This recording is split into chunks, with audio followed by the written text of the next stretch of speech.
Hello my dear friends, welcome back to our channel is your study. बच्चों, आज class में हम जो रिप्रोडक्टिव हेल्थ के लास्ट सेक्शन को लेकर के आ गए हैं और इस सेक्शन में हम सभी लोग जो है बहुत अच्छे से जो है एमटीपी को समझेंगे, एसटीडी को समझेंगे, ठीक है। और उससे कैसे बच सकते हैं, उसके क्या प्रिवेंशन है, उन सभी के बारे में हम सब यहाँ पर आज बहुत डिटेल से समझने वाले हैं। आप सभी लोग इस वीडियो को पूरा देखिएगा, ठीक है, मतलब स्टार्टिंग टू एंड।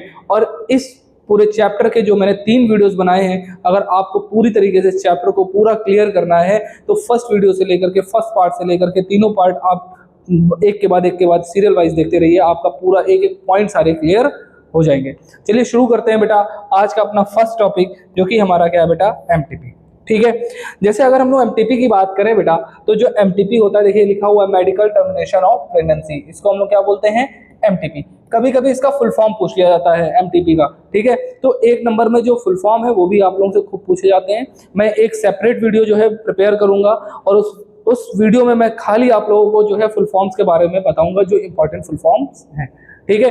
लेकिन अभी के लिए आप यहाँ पर ये समझिए कि जो एमटीपी है उसका फुल फॉर्म क्या लिखा हुआ है, मेडिकल टर्मिनेशन। देखिए, मेडिकल टर्मिनेशन ऑफ प्रेगनेंसी। जैसे आप वर्ड से, मैंने बताया था कि बायोलॉजी अगर आप वर्ड से पढ़ेंगे तो बहुत जल्दी आ जाएगी, ठीक है।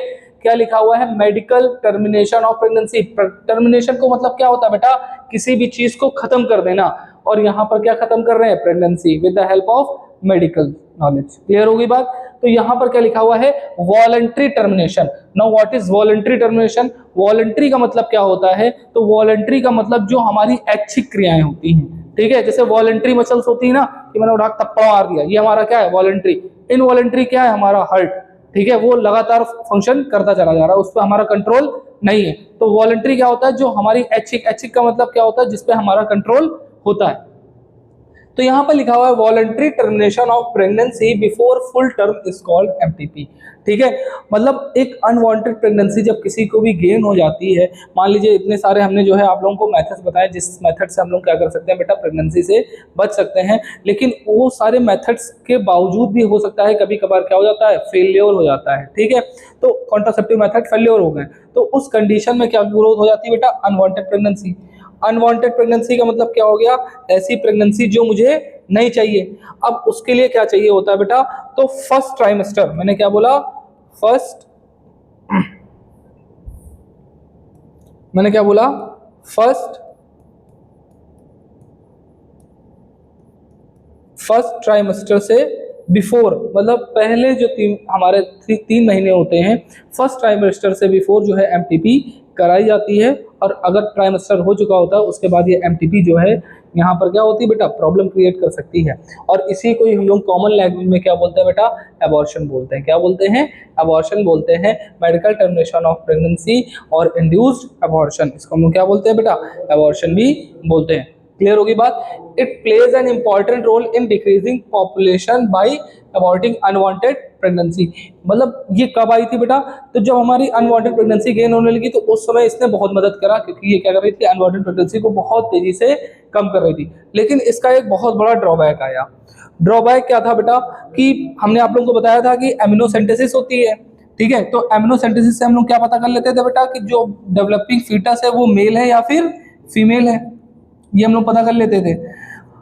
When fetus found to be female, जब ये पा लिया जाता था या ये पता कर लिया जाता था कि जो फीटस है वो हमारा कैसा है, फीमेल है, तो हमारे जो पौराणिक, जो हमारे जो मानसिक, मतलब बोलते हैं ना कि बहुत पहले के समय के जो बौद्धिक विकास था वो लोगों का बहुत अलग टाइप का था, ठीक है। मतलब उन लोगों का ऐसा मानना था कि जो लड़के हैं वो हमको आगे बढ़ करके हमारे जो परिवार को है उसको बढ़ाएंगे और हमारे लिए क्या करेंगे बेटा, हम जब बूढ़े होंगे तो हमको कमा करके खिलाएंगे। तो और जब फीमेल होती थी तो फीमेल में क्या हुआ करता था कि अब इनकी शादी करनी है, इसके ऊपर पैसा लगेगा, ठीक है, इनको पढ़ाना लगेगा।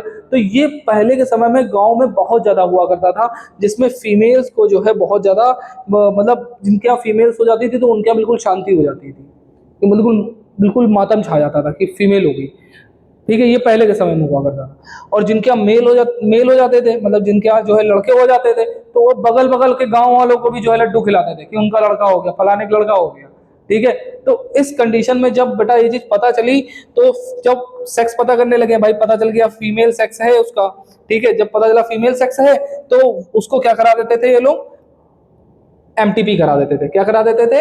एमटीपी, मतलब फीमेल को मार देते थे, जिसको बोलते थे फीमेल फर्टिसाइड्स, कन्या भ्रूण हत्या।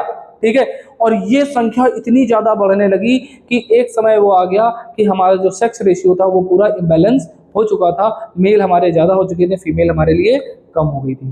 ठीक है, तो यहाँ पर ये जो फिर उसके ऊपर जो गवर्नमेंट है उसने जो है इसके ऊपर बहुत सारे एक्शन प्लान करे। जैसे अभी कुछ बातें यहाँ पर करते हैं, तो एमटीपी जो इंडिया में कब लीगलाइज करी गई? In India MTP is legalise in 1971।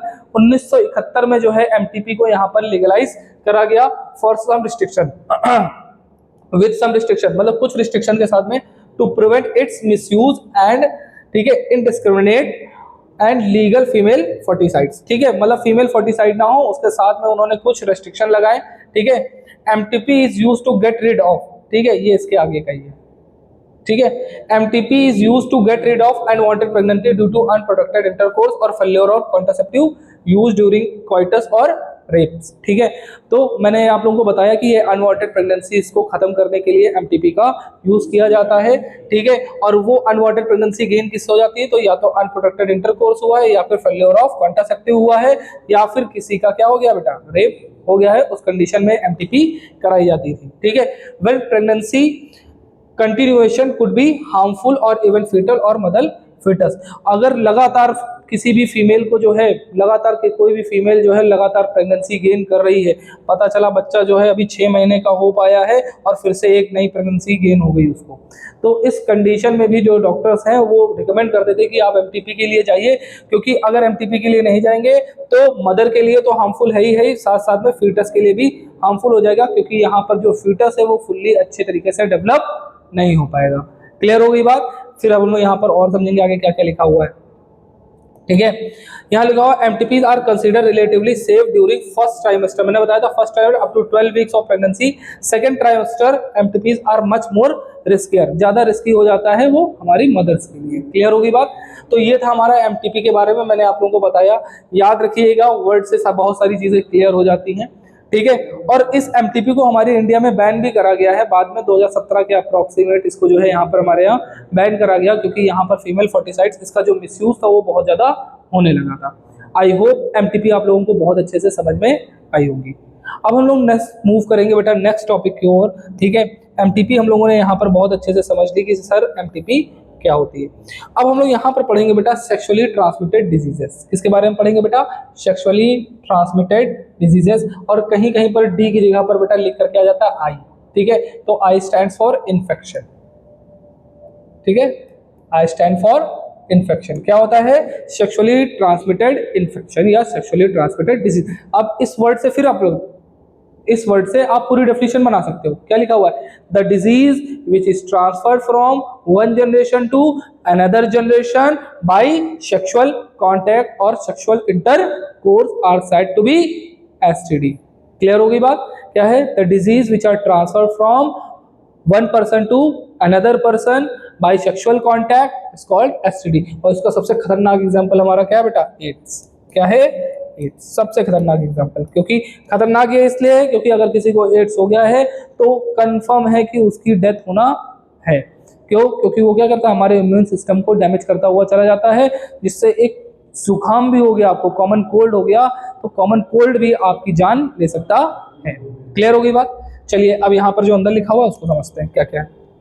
लिखा हुआ है डिजीज और infections which are transmitted through sexual intercourse, वही बताया मैंने, are collectively called sexually transmitted disease. इसको हम लोग क्या बोलते हैं? सेक्सुअली ट्रांसमिटेड डिजीज बोलते हैं, या फिर वेनरल डिजीज, यहाँ पर ये वर्ड मार्क कर लीजिएगा, वेनरल डिजीज बोलते हैं, या फिर रिप्रोडक्टिव ट्रैक्ट इन्फेक्शन, आरटीआई इसको हम लोग बोलते हैं, रिप्रोडक्टिव ट्रैक्ट इन्फेक्शन। ठीक है, जैसे यहाँ पर लिखा हुआ है सम कॉमन एसटीडीज आर, ठीक है, गोनोरिया है, सिफाइलिस है, जेनाइटल हर्प्स है, ठीक है, क्लेमाइडियासिस है, जेनाइटल वार्ड्स है, ठीक है, ट्राइकोमोनासिस है, हेपेटाइटिस बी है और एड्स है। ये सब कुछ एग्जांपल्स हमारे दे रखे हैं एसटीडी के, जो कि क्या होते हैं? फीमेल से मेल में ट्रांसफर होते हैं। ठीक है, हेपेटाइटिस बी जो है बेटा and HIV is also transmitted by sharing injection needles. ठीक है, इंजेक्शन नीडल्स का मतलब होता है, आपने देखा होगा डॉक्टर्स जब कभी भी किसी भी पेशेंट को क्या करते हैं? इंजेक्शन देते हैं, तो एक पर्सन से जब दूसरे पर्सन को इंजेक्शन देने जाते हैं तो एक इंजेक्शन जो है एक ही पर्सन के ऊपर यूज किया जाता है। अगर दूसरे पर्सन को कोई इंजेक्शन लगाना है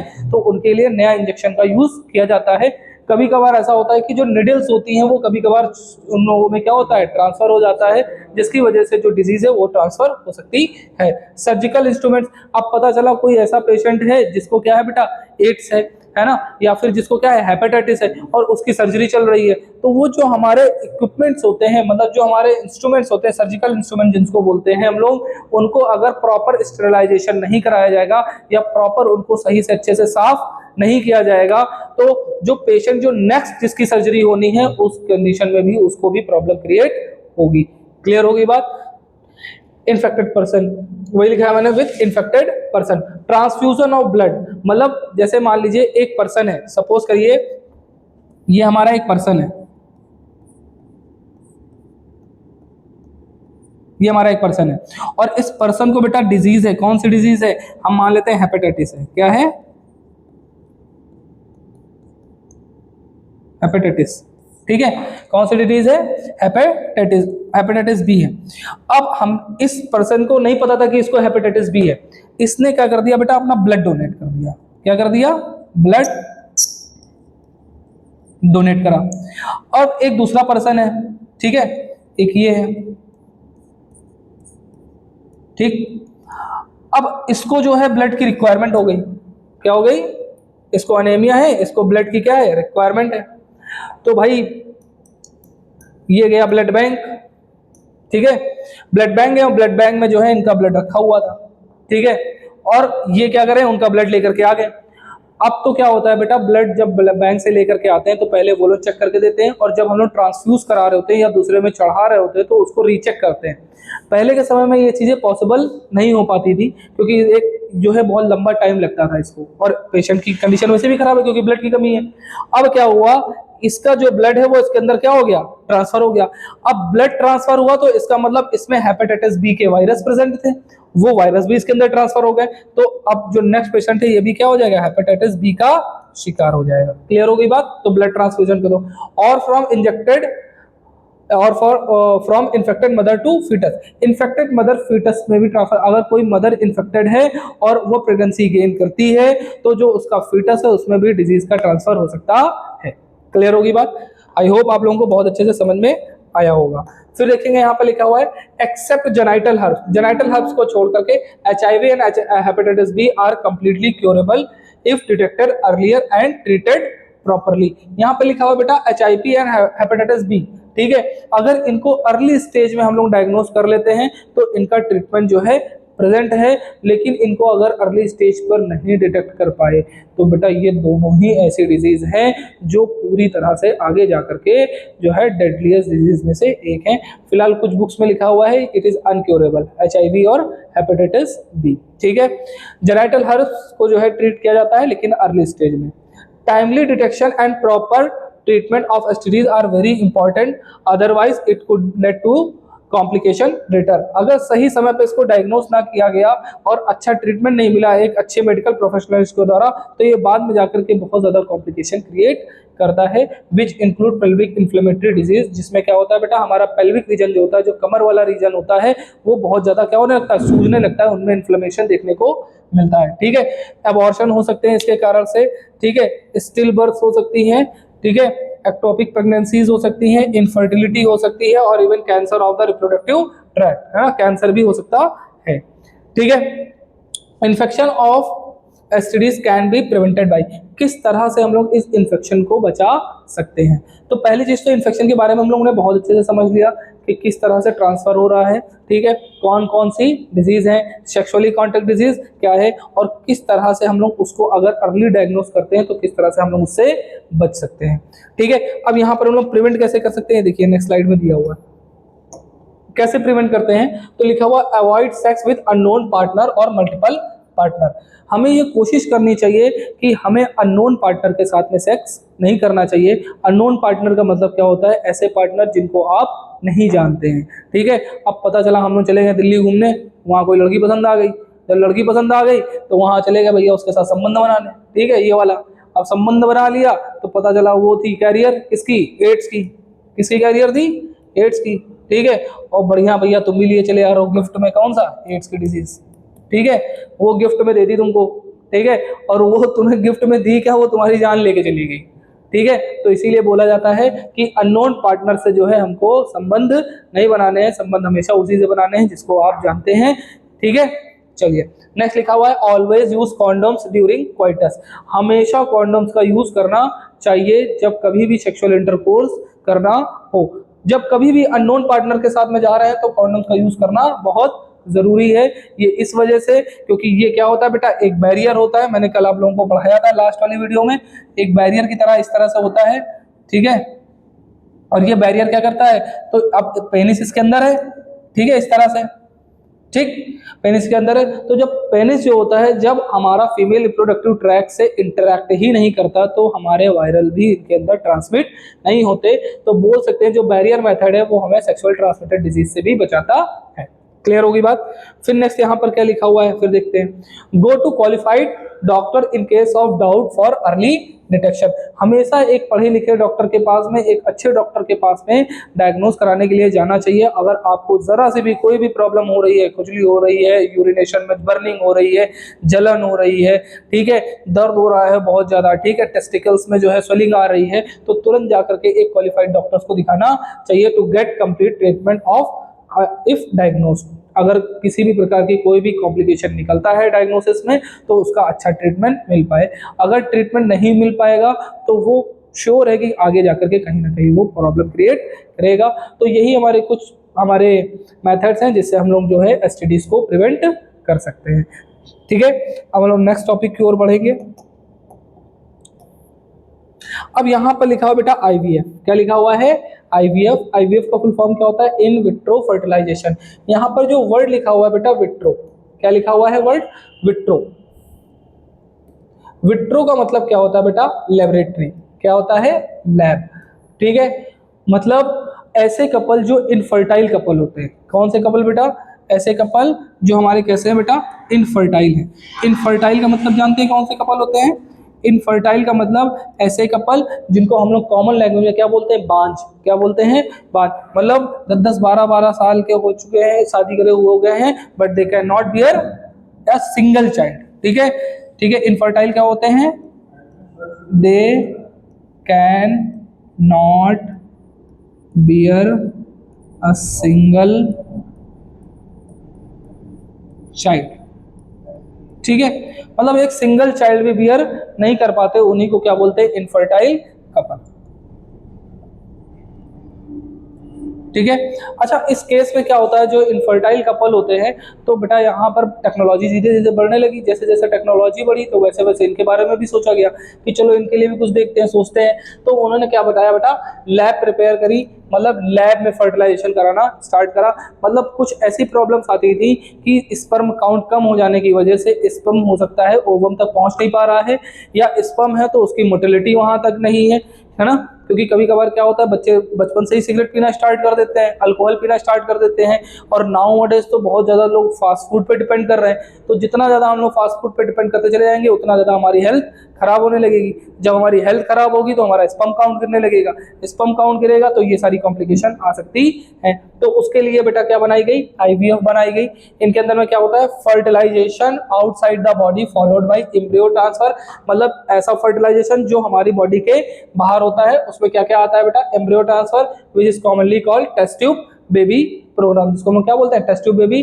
the ovum from wife donor, या क्या कर सकते हैं, मतलब जो ओवम इस कंडीशन में होता क्या है बेटा, हमारी एक वाइफ है, ठीक है, एक हमारा क्या है, एक वाइफ है, और एक हमारा क्या है, हस्बैंड है। बहुत ध्यान से देखिएगा, ठीक है। ये दोनों डोनर है। वाइफ से लिया गया ओवम, क्या लिया गया, ओवम लिया गया, और हस्बैंड से उसका स्पर्म लिया गया। क्या करा गया, स्पर्म लिया गया, और इन दोनों को बेटा लैब में फ्यूज कराया गया। कहाँ फ्यूज कराया गया, जो फ्यूजन हो रहा है ये कहाँ पर हो रहा है, तो ये लैब में हो रहा है। तो लैब के अंदर जो कंडीशन हम लोग प्रिपेयर करेंगे वो सेम एज ऐसी कंडीशन प्रिपेयर करेंगे जैसे फीमेल रिप्रोडक्टिव सिस्टम के अंदर होती है। क्लियर हो गई बात। तो पूरी तरीके से हम लोग ने यहाँ पर प्रिपेयर कराया। इसके बाद में बना जाइगोट।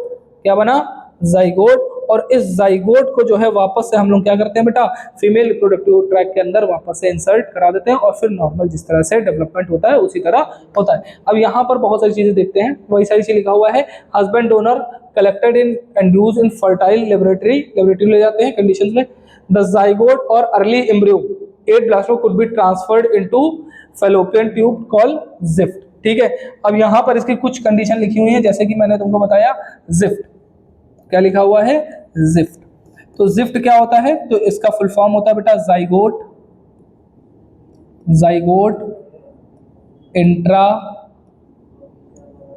फैलोपियन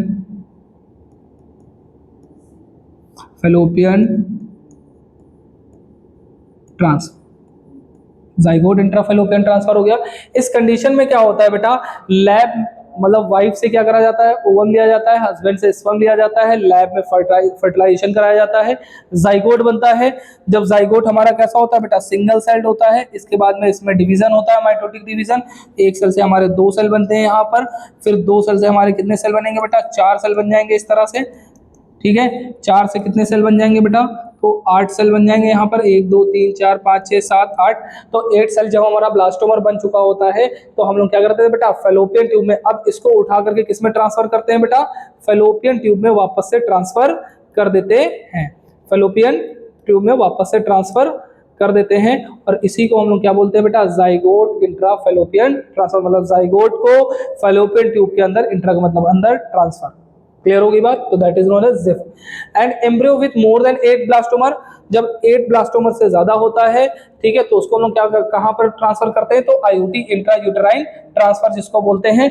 मतलब अब इम्प्लांटेशन कहां पर होता है बेटा, तो वो हमारे यूट्रस में होता है, और हमारा ब्लास्टोमर पूरा बन चुका है तो हम लोग डायरेक्ट यूट्रस में ट्रांसफर करेंगे। क्लियर होगी बात, इनटू द यूट्रस। ठीक है, अच्छा इसके अलावा और भी होता है, जैसे यहाँ पर गिफ्ट लिखा हुआ है, तो गिफ्ट का क्या होता है बेटा, गैमेट इंट्राफैलोपियन ट्रांसफर। ठीक है, अब हमने पता लगाया कि जो हमारा मेल है उसका जो स्पर्म है वो नॉन मोटाइल है, वो पूरी तरीके से फैलोपियन ट्यूब तक, एम्पुलरी रीजन तक पहुंच नहीं पा रहा है। तो उस कंडीशन में हम लोगों ने क्या करा बेटा, transfer of gamete collected from donor into fallopian tube to another female who do not produce ovum. ठीक है, मतलब ट्रांसफर ऑफ गैमीट, मतलब ट्रांसफर कर दिया गैमीट को, कलेक्टेड फ्रॉम डोनर, डोनर से लेकर के फैलोपियन ट्यूब में, अगर मेल में जो है स्पर्म नहीं पहुंच पा रहा, अगर फीमेल में ओवम नहीं बन रहा है तो ओवम उठा करके ट्रांसफर कराएंगे। क्लियर होगी बात, तो ये दोनों के लिए ही होता है, मेल और फीमेल दोनों के लिए। अगर फीमेल में हमारा ओवम नहीं बन रहा है तो किसी डोनर फीमेल से ओवम लेकर के उसके अंदर ट्रांसफर करा देंगे फीमेल के अंदर में।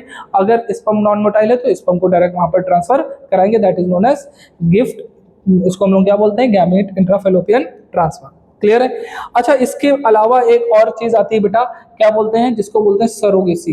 क्या बोलते हैं, सरोगेसी।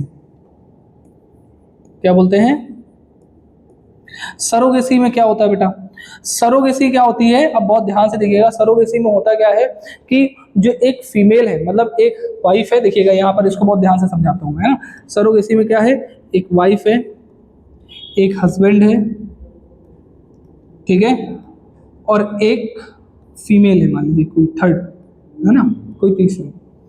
फीमेल का बेटा ओवम बना, क्या बना, ओवम बना।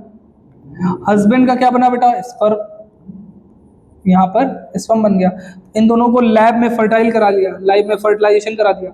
लेकिन वाइफ के जो यूट्रस है, हमने ये पता लगाया कि जो वाइफ का यूट्रस है वो कैसा है बेटा, वो हमारा जो इम्प्लांटेशन है वो नहीं करा पा रहा है। मतलब जो यूट्रस की जो एंडोमेट्रियम है वो अच्छे से प्रिपेयर नहीं हो पा रही हैं। इस कंडीशन में जो वाइफ है वो कभी भी फीटस को डेवलप नहीं कर पाएगी।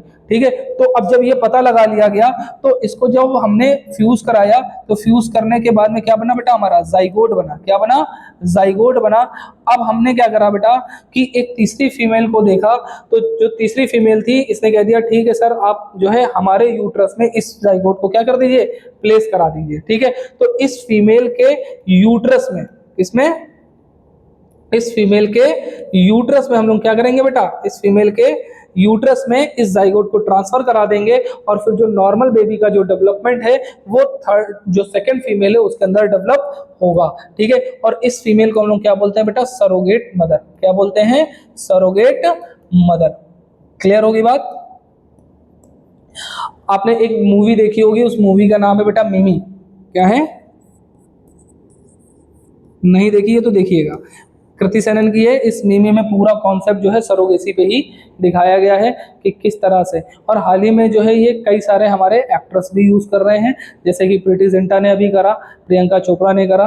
तो ये जो सरोगेसी है ये बहुत लोग जो आज के समय में जो है इसको अपना रहे हैं। क्लियर होगी बात। तो ये मैंने जो है आईवीएफ के बारे में पूरी टेक्निक्स बता दी, सारी चीजें यहाँ पर हमने बहुत अच्छे से डिटेल में कवर अप कर लिया है। ठीक है, अब इसके अलावा एक और चीज भी यहाँ पर है बेटा, इंट्रासाइटोप्लाज्मिक स्पर्म इंसेमिनेशन या इंजेक्शन बोल सकते हैं। इसमें क्या होता है, specialized procedure to form an embryo in laboratory which sperm is directly injected into an ovum.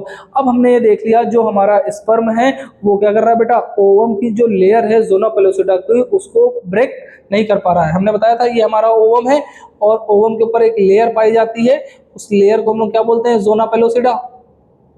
ठीक है, अब इस लेयर को जो है हमारा ब्रेक स्पर्म नहीं कर पा रहा है, तो हमें जब ये पता चल जाता है तो हम लोग क्या करते हैं, एक इंजेक्शन लेते हैं और इंजेक्शन में एक स्पर्म को लेते हैं और इस निडल की सहायता से स्पर्म को इसके अंदर रिलीज कर देते हैं। This procedure is known as ICSI, intracytoplasmic sperm injection. Clear होगी बात, फिर देखेंगे नेक्स्ट। ठीक है, अब आर्टिफिशियल इंसेमिनेशन में क्या होता है ये भी देख लीजिए बेटा। Infertility cases in which male partner is unable to produce healthy sperm. ठीक है, मतलब ये ऐसी इनफर्टिलिटी है जिसमें जो हमारा मेल पार्टनर है वो हेल्दी स्पर्म प्रोड्यूस नहीं कर पा रहा है, are treated by this technique. इस टेक्निक के द्वारा ट्रीट किया जाता है। In which semen is collected from donor is artificially, मतलब जिसपे जो हमारा सीमेन है किसी दूसरे पुरुष से क्या करा जाता है बेटा, लिया जाता है and introduce into vagina of और इनटू द यूट्रस, और किसी फीमेल मतलब उसकी जो वाइफ है उसके वजाइना के अंदर में या यूट्रस के अंदर में ट्रांसफर कराया जाता है ऑफ द फीमेल। ठीक है, all this techniques requires extremely high precision handling by specialized professionals.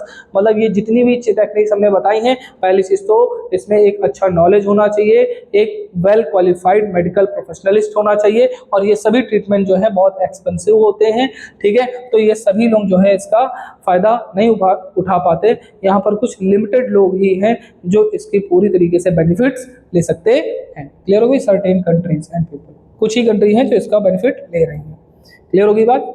तो यहाँ पर हम लोगों ने आज बहुत अच्छे से सारी चीजें समझी। MTP क्या होती है बेटा, ठीक है, STD क्या होती है और हमारा IVF क्या होता है। तो इस वीडियो में हम लोगों ने बहुत अच्छे से पूरे चैप्टर को कवर कर लिया है।